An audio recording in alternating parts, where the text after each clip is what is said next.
తన శత్రువులైనా మిత్రులైనా విమర్శించడం, అవమానించడం ట్రంప్ కి చాలా అలవాటు. ఇటీవల కాలంలో ట్రంప్ చర్యలు, ట్రంప్ వ్యాఖ్యలు కూడా నరేంద్ర మోదీకి చాలా ఇబ్బందికరంగా మారుతూ ఉన్నాయి. సార్, ట్రంప్ గెలవాలని కోరుకున్నారు మోదీ, కావాలని కోరుకున్నారు మోదీ. సో అలా చేసినందుకు ఇప్పుడు మోదీ మూల్యం చెల్లించుకుంటూ ఉన్నారు. మోడీ మూల్యం చెల్లించుకుంటే ప్రాబ్లం లేదు, భారతదేశం మూల్యం చెల్లించుకుంటాం, అది బాధ కలిగించేది. ఎందుకంటే it's not an issue of Modi or BJP, it's issue of India. మీకు ట్రంప్ ఒక్కటే కాదు, మీకు హెన్రీ కిసింజర్, ఇది అమెరికన్ ఫారెన్ పాలసీలో ఒక రకంగా లెజెండ్. కిసింజర్ అన్న మాట ఏంటంటే, to be American adversary is dangerous, to be American ally is lethal అన్నాడు. అంటే అమెరికాకు శత్రువుగా ఉండడం ప్రమాదకరం, సో అమెరికాకు మిత్రులుగా ఉండడం కూడా ప్రమాదకరం అన్నాడు. సో రెండూ ప్రమాదమే అన్నాడు. మీకు అమెరికాకు కూడా అది కరెక్ట్ ట్రంప్ విషయంలో తేలిపోతుంది కదా. ఇప్పుడు మీకు కెనడా నుంచి మొదలుకొని యూరోప్ వరకు, మీకు ఇండియా చైనా నుంచి మొదలుకొని ఇండియా వరకు తేడా ఏం లేదు కదా. ట్రంప్ ఫ్రెండ్ ఫో అనే డిఫరెన్స్ ఏమీ లేదు, అందరినీ కలిపి వడ్డిస్తున్నాడు కదా. సో అందువల్ల మీకు ఇది ట్రంప్ క్యారెక్టరే కాదు, American foreign character. So it's not just Trump చాలా క్రూడ్గా దాన్ని చూపెడుతున్నారు తప్ప, it's a character of American state అంటారు. అమెరికా రాజ్య వ్యవస్థ స్వభావం అది. అందువల్ల ట్రంప్ చాలా వికెడ్ గా, చాలా అనాగరికంగా దీన్ని అమలు చేస్తున్నాడు. మీకు అనేక రూపాల్లో నరేంద్ర మోడీ గా ఎంబరాస్మెంట్ అంటే చాలా చిన్న పదం, ఒక రకంగా హ్యూమిలియేటింగ్ గా మారిపోయాడు, అవమానకరంగా. ఇప్పుడు లేటెస్ట్ ఎగ్జాంపుల్ ఇరానియన్ షిప్ ను అటాక్ చేయడం. సో ఒక ఫ్రెండ్లీ కంట్రీని ఇండియాకు వచ్చి వెళుతున్న షిప్ అది యుద్ధ భూమిలో లేదు, it is not in war waters. మీకు ఏదో వెస్ట్ ఏషియన్ వాటర్స్ లో ఉంది, మేము అటాక్ చేస్తామంటే అర్థం ఉంది. ఇట్ డజంట్ హ్యావ్ ఎనీ మీకు ఆయుధాలు లేవు, అమెరికా పైన ఏ రకమైన ప్రొవోకేట్ అటాక్ చేయలేదు. ఇండియాలో జరిగిన ఇంటర్నేషనల్ నావల్ ఫ్లీట్ లో పాల్గొంది, అదేమి ఏ కంట్రీకి వ్యతిరేక మిలిటరీ విన్యాసాల్లో పాల్గొనడానికి రాలే. ఈ ఇంటర్నేషనల్ నేవల్ ఫ్లీట్ లో ఈవెన్ అమెరికా కూడా పాల్గొనాల్సిందే, ఈ వార్ ఆపరేషన్ ప్రిపరేషన్ నుండి వాళ్ళు పాల్గొండే. సో ఎందుకని మరి ఇరాన్ షిప్ పైన అటాక్ చేశారు ఇండియన్ ఓషన్ లో? There no reason. అందులో అమెరికాకు ఇండియాకు మధ్య ఇన్ఫర్మేషన్ ఎక్స్చేంజ్ అగ్రిమెంట్లు ఉన్నాయి. మరి అటాక్ చేసే ముందు మనకు ఇన్ఫర్మేషన్ ఇవ్వాలి కదా, చేయలేదు. సడన్ గా అమెరికన్ సబ్మెరైన్ అటాక్ చేసి ఇరాన్ షిప్ ను చేసింది. తర్వాత ఇప్పుడు శ్రీలంక ముందుకు వచ్చింది, మొత్తం 3 షిప్స్ చచ్చిపోయాయి. మిగతా షిప్లకు శ్రీలంక మిగతా 2 షిప్లకు శ్రీలంక ఒకదానికి ముందుకు వచ్చేవరకు ఇండియా కూడా తప్పలేదు. ఇప్పుడు ఇంకో Iranian ship Cochin ship dockyard లో తీసుకొచ్చి పెట్టారు, మళ్ళీ వెళ్తే అటాక్ జరుగుతుందని. ఈ పని ముందే చేయొచ్చు కదా. ఇప్పుడు ఆ షిప్ కూడా ఇరాన్ ఈ వార్ అయిపోయేంత కాలం మన దగ్గరే పెట్టుకున్నా అయిపోయేది. లేదు, ఇరాన్ రిక్వెస్ట్ చేసింది మాకు ప్రొటెక్షన్ ఇవ్వండి అని. సో ఇండియా ప్రొటెక్షన్ తో ఇరాన్ చేర్చిన అయిపోయేది. లేదా అమెరికా మనకు ఫ్రెండ్లీ కంట్రీ, మనకు మిలిటరీ అగ్రిమెంట్స్ ఉన్నాయి కనుక అమెరికాతో మాట్లాడి ఇది యుద్ధ భూమికి వచ్చిన, యుద్ధంలోకి వచ్చిన షిప్ కాదు ఇది మా ఇన్విటేషన్ మీద ఇచ్చిన షిప్. అందువల్ల దీన్ని సురక్షితంగా మేము చేర్చుకుంటామంటే దీన్ని ముట్టుకోకుండా ఉండే వివరణ సంపాదించాలి. ఏమీ చేయలేదు, simply Modi government left it to the mercy of America. ఇది ఎంత ఘోరమైన తప్ప ఒక విశ్వగురు చేయాల్సిన పన. తర్వాత మీకు అయినా కూడా పోనీ ఖండించారా? ఖండించలేదు. పైగా డిఫెండ్ చేసుకోవడం. జయశంకర్ గా మాటలు ఏంటంటే, డిగో గార్సియాలో అమెరికన్ మిలిటరీ బేస్ ఇప్పుడు కొత్తగా వచ్చిందా, అది 50 ఏళ్ల నుంచి ఉన్నది అన్నాడు. సో మరి డిగో గార్సియా మిలిటరీ బేస్ కు దీనికి సంబంధం ఏంటి? ఇండియన్ ఓషన్ లో వార్ లేదు, వార్ లేనప్పుడు అటాక్ కదా ఇది. తర్వాత ఇది ఇండియన్ టెరిటోరియల్ వాటర్స్ అతి సమీపంలో ఇండియన్ ఇన్విటేషన్ పైన వచ్చిన షిప్ ఇది.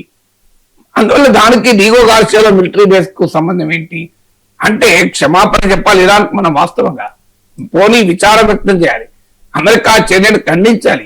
ఏవి చేయకుండా simply we are defending, America military base ఉంది, మరి డిగో గార్సియాలో మిలిటరీ బేస్ ఉన్నదని తెలిసి కూడా మీరు మరి ఇరాన్ షిప్ ను ఎందుకు ఆహ్వానించారు? ఇరాన్ షిప్ ను వద్దని చెప్పాల్సిందే, మీరు వస్తే ప్రమాదం, మీరు రాకనే చెప్పాల్సిందే. అంటే ఇరాన్ ను పిలిచి తీసుకెళ్లి నువ్వు పెద్ద పుల్లి నోట్లో పెడతావా? అది ఒక విశ్వగురువు చేయగలిగే పన.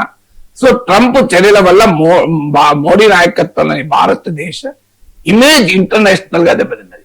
ఇరాన్ షిప్ విషయంలో గ్లోబల్ కండెమ్నేషన్ వచ్చింది, ఎందుకంటే అది ఏ రకమైన ప్రొవొకేషన్ లేకుండా కూల్చేశారు కదా. శ్రీలంక లాంటి ఒక చిన్న దేశం మేము రక్షణగా నిలబడతాం అనే స్థాయిలో ఉంటే మనం ఎందుకు చేయలేకపోయాం? ఇలా శ్రీలంక ప్రెసిడెంట్ అనుర్ కుమార్ దిస్నాయకే చేసిన ధైర్యం మోడీ చూపలేకపోయాడు. సో ట్రంప్ తీవ్రమైన ఎంబరాస్మెంట్ ఒక రకంగా. తర్వాత రష్యన్ ఆయిల్ కొనద్ద ముందు ఫస్ట్ ఈ వార్ స్టార్ట్ అయిన ఉక్రెయిన్ వార్ స్టార్ట్ అయినాక 2022లో రష్యన్ ఆయిల్ ను నిషేధించలే, కేవలం క్యాప్ విధించారు. ప్రైస్ ఈ ప్రైస్ కు కన్నా ఎక్కువ కొనద్దు అని. ఇండియాలో కొనమని రిక్వెస్ట్ చేసింది అమెరికానే. మీరు కొంటే గ్లోబల్ ఆయిల్ ప్రైసెస్ స్టెబిలైజ్ అవుతుంది అని, రష్యాకు లాభము రాని రేటుకు ఇండియా కొనాలి అని అమెరికా కోరింది. మనం కొంటే అమెరికా మనం ప్రశంసించింది. తర్వాత అదే ట్రంప్ మళ్ళీ 50% తాను విధించాడు. ఇప్పుడు మళ్ళీ అదే ట్రంప్ ఏమంటున్నాడు, 30 days పాటు కొనుక్కోండి అంటున్నాడు. అంటే ఆ ట్రంప్ చెప్పినప్పుడు కొనాలి, ట్రంప్ చెప్తే ఆపాలి, ట్రంప్ మళ్ళీ చెప్తే కొనాలి. ఇది మోడీ గవర్నమెంట్ ఎంత చెప్పినా లేదు రష్యా నుంచి ఆయిల్ కొనడమా కొనకపోవడం ఇది మా నిర్ణయము అన్నాడు. రియాలిటీ కనబడుతుంది. ట్రంప్ ఆదేశించిన తర్వాతనే రష్యన్ ఆయిల్ ఇప్పుడు తగ్గిపోయినాయి, లోయెస్ట్ ఎవర్ లెవెల్ పడిపోయినాయి, ఇప్పుడు మళ్ళీ పెరుగుతున్నాయి. అందువల్ల ట్రంప్ పర్మిషన్ పెరుగుతున్నాయి, ట్రంప్ ఆపడం ఆగుతున్నాయి. సో ఇందువల్ల రష్యన్ ఆయిల్ విషయంలో. మూడోది ఇరాన్ విషయంలో చెబార్ పోర్టు మనకు చాలా కీలకం, ఎందుకంటే ఇది స్ట్రాటజిక్ గా కీలకం. పాకిస్తాన్ బైపాస్ చేస్తూ ఇరాన్ ఆఫ్ఘనిస్తాన్ల ద్వారా సెంట్రల్ ఏషియాకు లింక్ చేస్తూ అక్కడ నుంచి రష్యాకు, అక్కడ నుంచి యూరోప్ కు నార్త్ సౌత్ కారిడార్ అంటారు. అంటే మీకు చైనా నిర్మిస్తున్న బెల్ట్ అండ్ రోడ్ ఇనిషియేటివ్ ఒక రకంగా దిస్ ఇస్ ఆల్టర్నేటివ్. సో అంత కీలకమైన వ్యూహాత్మక ప్రాధాన్యత కలిగింది కనుకనే మనం గతంలో అమెరికా నుంచి వేవర్ తెచ్చుకున్నాం. అంటే ఇరాన్ పైన శాంక్షన్స్ విధించిన, ఇరాన్ నుంచి ఆయిల్ కొనడం మానేశాం, కానీ చెబార్ పోర్టు వేవర్ ఇచ్చాడు. ట్రంప్ వచ్చి ఆ వేవర్ కూడా ఎత్తివేశాడు. దాంతో ఈ ఇయర్ బడ్జెట్ లో చెబార్ పోర్టుకి ఎలకేషన్ లేదు, 0. లాస్ట్ ఇయర్ బడ్జెట్ లో 400 crores కట్టించారు. సో థర్డ్ ఎగ్జాంపుల్ మీకు కనబడుతుంది ఇక్కడ. Fourth example India American trade deal లో మన అగ్రికల్చర్, డైరీ అసలు ఎలా చేయమన్నాడు ప్రైమ్ మినిస్టర్ మోడీ.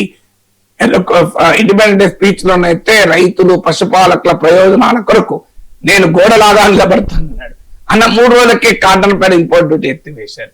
ఇప్పుడు ఓపెన్ గానే అమెరికా నుంచి అగ్రికల్చర్ డైరీ ప్రొడక్ట్స్ కూడా ఎలా చేస్తున్నారు ఇవాళ. సో మీకు ఎనిమల్ ఫీడ్ ఎలా చేస్తున్నారు. సో ఇది ట్రంప్ చెప్పినప్పుడు మన ప్రభుత్వం కాదన్నది, కానీ రియాలిటీ ఏంటి, ఫ్రేమ్వర్క్ అగ్రిమెంట్ లో క్లియర్గా రాస్తుంది. సో ట్రంప్ చెప్పింది నిజమని బయటపడింది కదా. సో ట్రంప్ చెప్పే విధానం దారుణంగా ఉండొచ్చు, కానీ ఆయన చెప్పింది నిజమని బయటపడదు. ఇండో అమెరికన్ ట్రేడ్ డీల్ లో హెవీలీ 18% అమెరికా విధిస్తుందట, 0% మనం విధిస్తామట.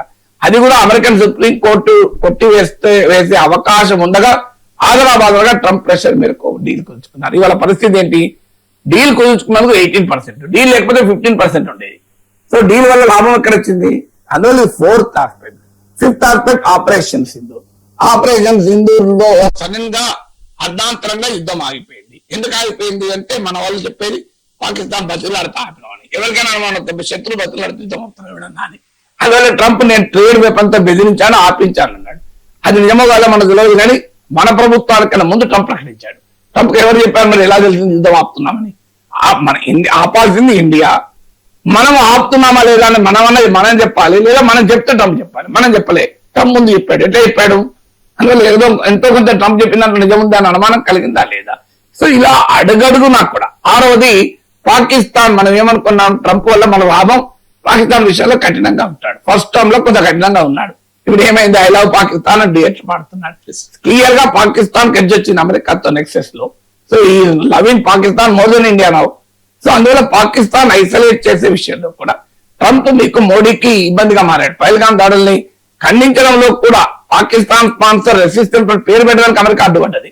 తర్వాత మళ్ళీ మనం కన్విన్స్ చేసి పెట్టుకున్నాం, కానీ పాకిస్తాన్ పేరు కూడా చెప్పలేదు. అందువల్ల అడగడుగునా మోడీని అవమానిస్తున్నాడు కదా ట్రంప్.